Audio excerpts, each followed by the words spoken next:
Hey guys, Dr. Ashley here. Today I'm going to give you my top tips and tricks and recommendations for shifting into a person who manages stress in a healthy and effective manner and away from someone who takes actions against their own health goals. So stick around while we talk all about stress today. So I was talking to my mother a while ago about how there are just some vices in the world that people can't get over, whether it's eating or drinking alcohol or smoking or doing drugs or any of those things. And she made the comment to me that some people manage stress in those ways and they don't know anything better. And then there's people like you who manage stress through exercise and meditation. And that's just the way it is.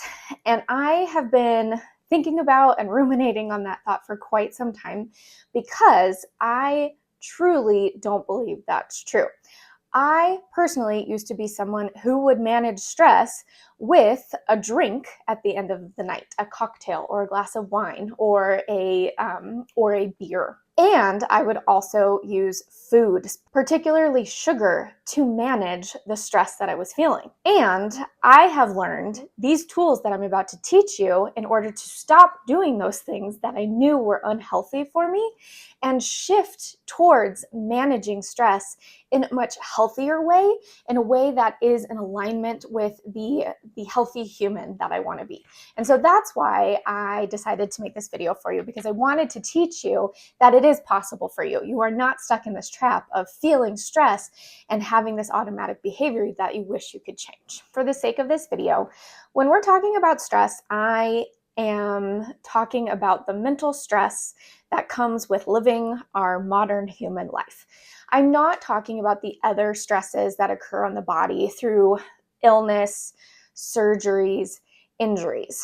Those have similar physiologic effects on our bodies, but the response to those is usually much different than the way I recommend handling mental stress. So this is all about mental stress today. So with that in mind, let's first talk about the actual effects that stress has and how it comes about. First, there is the physical component of stress. So we physically feel stress in our body, and we have physical processes that our body goes through when it experiences stress in an effort to protect us. Because again, our body is interpreting stress as threatening to our well-being, to our survival. If you've watched any of my other videos, I relate this to the body doesn't understand the difference between us getting attacked by a lion and us being stressed out about a work presentation. The body sees those as both equally threatening to our survival. So there's a slew of physiological effects that our body does in order to protect us and ensure our survival if we were to be attacked by a lion. So the two primary responses when the body interprets stress is that it kicks on our sympathetic nervous system, our fight or flight system. That is done through the neurohormones epinephrine and norepinephrine. And this happens in seconds. So these are released and cause several different things to occur through the body. So that's on the order of seconds. And then within minutes, our cortisol is released from our adrenal glands. And that is slower onset and longer acting of our stress responses. But these two systems work together to do many things. So they're trying to prepare us to fight, to run away, to heal ourselves if we are injured, all of those things. So it increases our heart rate and our blood pressure, and it makes sure to deliver all of the nutrients and the blood and the oxygen to those pieces that will ensure our survival. So our muscles, for instance, it diverts blood flow away from our stomach to digest our food, and it gets it to our muscles so that we can run and fight. It also ensures that we are experiencing more mental clarity in the short term. It wants us to focus on, okay, what is my exit strategy? How am I going to survive this? How am I going to get out of this? These are all wonderful in the short term because, again, it does ensure our survival. Unfortunately, when it's long-term and persistent, meaning it doesn't go away and it's constantly happening, it leads to a slew of health conditions. This can lead to things like elevated blood pressure, heart disease, decreased immunity, insulin resistance, exhaustion, and brain fog, because you are constantly utilizing those resources that eventually get depleted. So that was the physical component of stress. So now let's talk about the mental component of stress. And the main thing that I want to impart to you is that mental stress comes from a thought. Your brain is thinking a thought that is causing stress that your body interprets as threatening to your system and then goes through the process of all of those things that I just talked about. So it really is a thought that is causing that. So I was trying to think of some of the most common things that I see both in myself personally and in the patients that I see that cause stress. One of the biggest one is there's not enough time. I don't have enough time to do everything that I want during the day. Another one is the need for perfectionism. And this really happens a ton with very high achieving type A women. The need for things to be perfect. If I'm not a perfect mom, if I'm not a perfect employee, if I'm not a perfect boss, if I'm not a perfect homemaker, all of those things cause stress. This idea of what will others think? What will my friends think? What will my family think? What will others on social media think about me? Causes stress. And then this final one is one that I fall into so frequently, and it is catastrophic or disaster thinking. And again, this comes back to our primitive brain trying to protect us. It goes to, okay, what is the worst case scenario? And it's okay to entertain that idea of the worst case scenario, but also realize that the chances of that happening are very improbable. Know that you are a capable human who can figure it out. And let's plan for the more common scenarios. So give equal airtime in your brain to at least what's most likely to happen as to the worst thing that could possibly happen. So before we move on to the unhealthy ways that we manage stress and why we do it, I first wanted to give you some what I feel are just truths about stress that can let you just breathe when it comes to stress. First is that stress is necessary for humans. Stress is what allowed us to evolve from our primitive selves to these higher, more intellectual, more advanced being. It was stress that motivated us to continue to push forward and allows us, even to this day, to continue to push forward. So it is a necessary part of living, and that's great. And think about it in your own life. If you didn't want to experience any stress, you could just figure out the very bare minimum things that you needed to do to live your life and just play it on repeat. But how boring would that eventually get? You want to keep pushing yourself. You want to push yourself as in your family, in your relationships. You want to push yourself in your career. You want to keep climbing to that higher version of yourself. And in order to do that, stress is necessary. And that's great. That's okay. Next, it is very good for us in the short term. It keeps all of these systems that get activated very primed. That includes your nervous system, that includes your cardiovascular system, that includes your hormonal, your endocrine system, and that includes your immune system. Periodically stressing those out is like exercising them.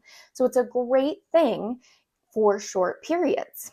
And finally, I wanted to talk about this interesting juxtaposition between the fact that stress is always temporary And at the same time, it will always be a part of life. So it's permanent, but also impermanent. And just stick with me so that you understand what I mean by that. So whatever is causing your stress right now, whether that be a project at work or just like financial stress at the moment, whatever that is will usually go away with time. It'll work itself out. You'll meet your deadline. You'll do your project. You'll figure out the finances, XYZ. It will go away. And then something new will come up. Again, if you are evolving your life, if you are pushing your life to the next level, there will be another stressor on the horizon. So I think in the moment, it's very helpful, especially if you're ruminating on, oh my gosh, if I just didn't have to do this project, or if I just had more money, or if X, Y, or Z would occur, I wouldn't feel stressed. Just remembering both that, okay, this is going to go away. This won't last, can be very helpful. And over the long term, understanding that stress is going to be a part of life. So let's figure out a great way to manage it, which I'm going to get to in this video, is also very helpful to remember. Okay, so let's move on to the unhealthy ways that we manage stress and why we do it. And I define all of the unhealthy ways of managing stress as buffering. I was trying to look for a good definition somewhere for what buffering is. I looked on Google and some of my other resources, didn't love it, so I made up my own definition. So this is my definition of buffering. Buffering is an action taken to temporarily avoid or distract from negative and uncomfortable emotions that almost always has a negative consequence attached to it, okay? So the important things that I want you to pull out from that is that the word temporarily, it temporarily helps you avoid those uncomfortable, both physiological sensations and emotions associated with stress. But it's temporary. Those will eventually come back. It doesn't actually solve for it. Next is that there is a negative consequence attached to it. Almost always, almost universally. That negative consequence could be long-term, very long-lasting, and be very detrimental to your health, or it could be for the short term, but still push you just further away from your health goals. And I want to offer to you that that negative consequence compounds your suffering. So not only will buffering just temporarily make the discomfort go away, the discomfort comes back, and then you have on top of it this discomfort of whatever the buffering caused. So if it made you physically uncomfortable, or if you felt guilty for indulging in that buffering. So it has compounded. Not only are you feeling stress, but you're feeling bad because of the buffering action that you took. So why do we buffer? Why do we do this? If it only temporarily relieves our discomfort and it has negative consequences associated with it. And the answer is because we are humans and we have this lovely little thing called a primitive brain. So let me remind you, the primitive brain is motivated to avoid pain. It wants to do everything it can to get away from that discomfort associated with stress. And so if it has a great option, it will choose that option, even if it means just temporarily avoiding that pain. The primitive brain is also motivated to seek pleasure.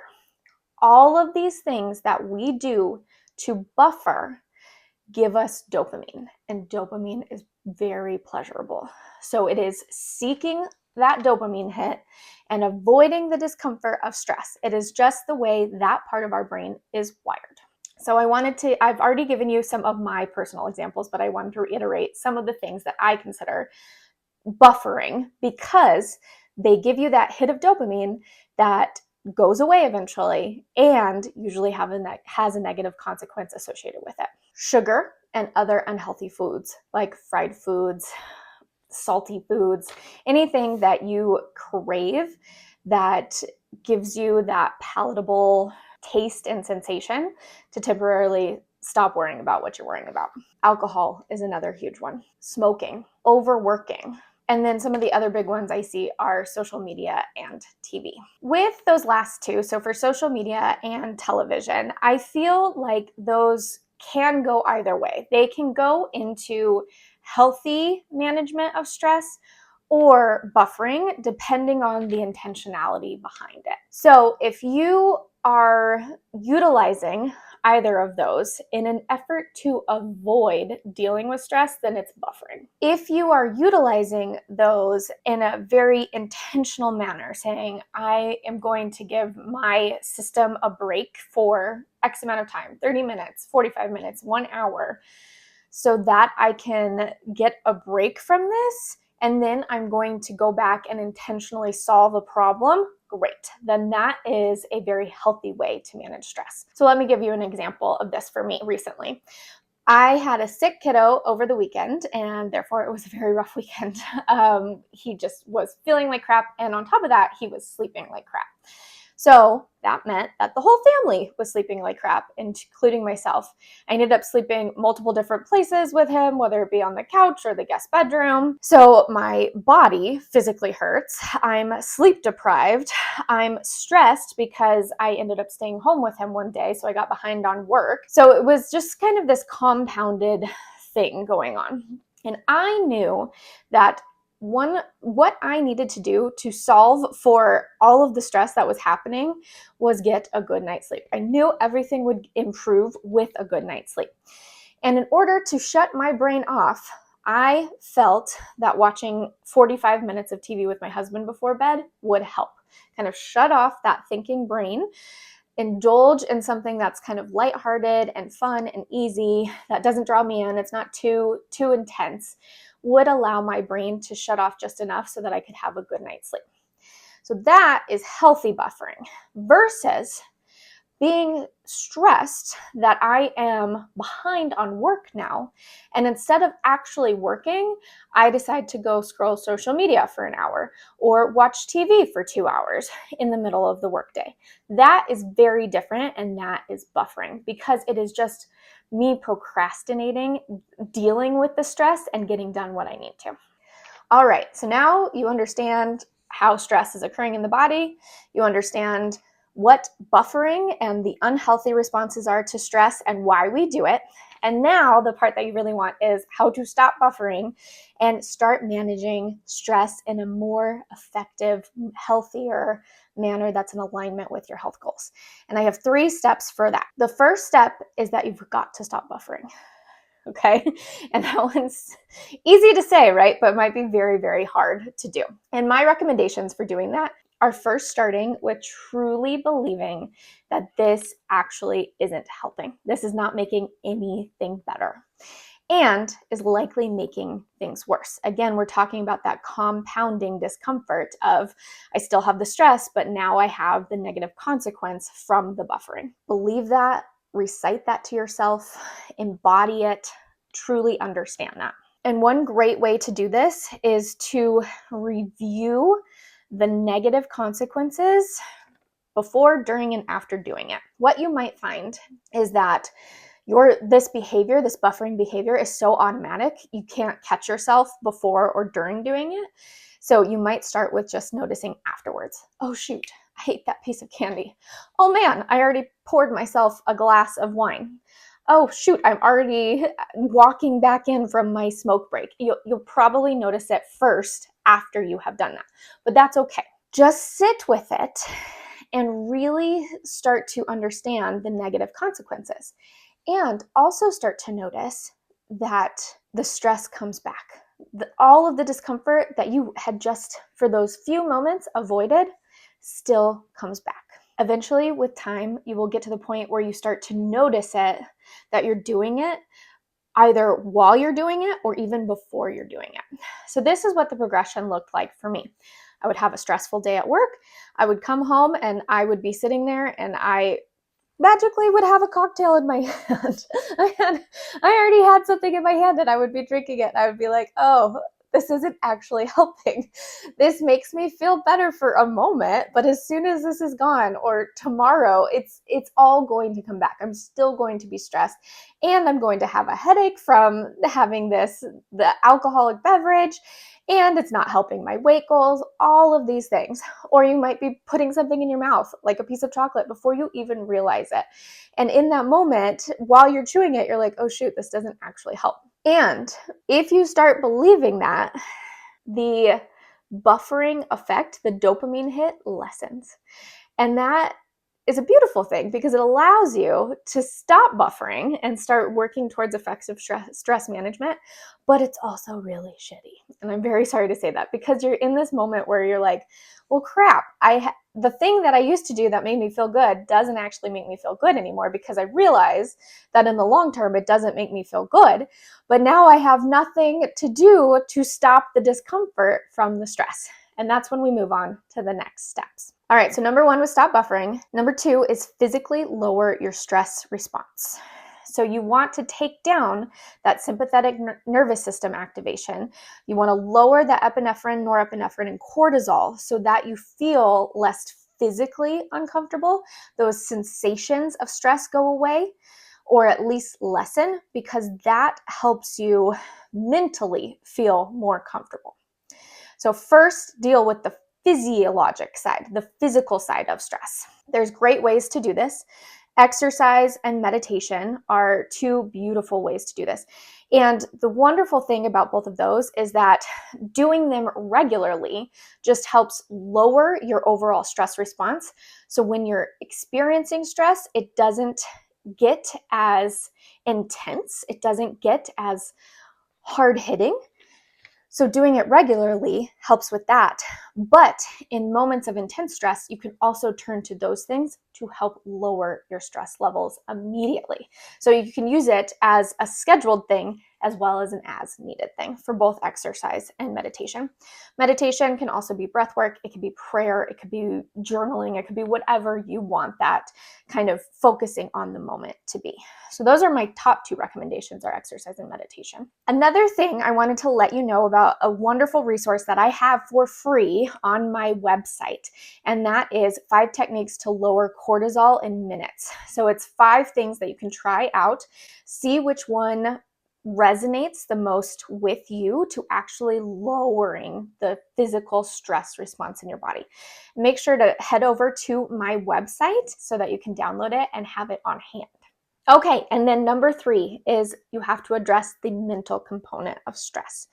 So after you've stopped buffering, after you've lowered your physical response to stress, now you have to do that mental work of managing your thoughts in your brain in order to manage stress effectively. Number 1, get really good at feeling stress, okay? Stress is just an emotion. It's not going to kill you. Especially, like, look at how long you've experienced stress or how many times you've experienced stress in your life. You're still alive, right? In the moment, it is not going to kill you. It is when you buffer and continue pushing stress down the road, but it's always still there and you continue to feel it and do it over and over, that it's going to cause all those horrible diseases that we talked about, like heart disease and decreased immune function and insulin resistance, all of those things. So get good at feeling stress in the moment. And you do that by describing it. You describe exactly what it feels like in your body.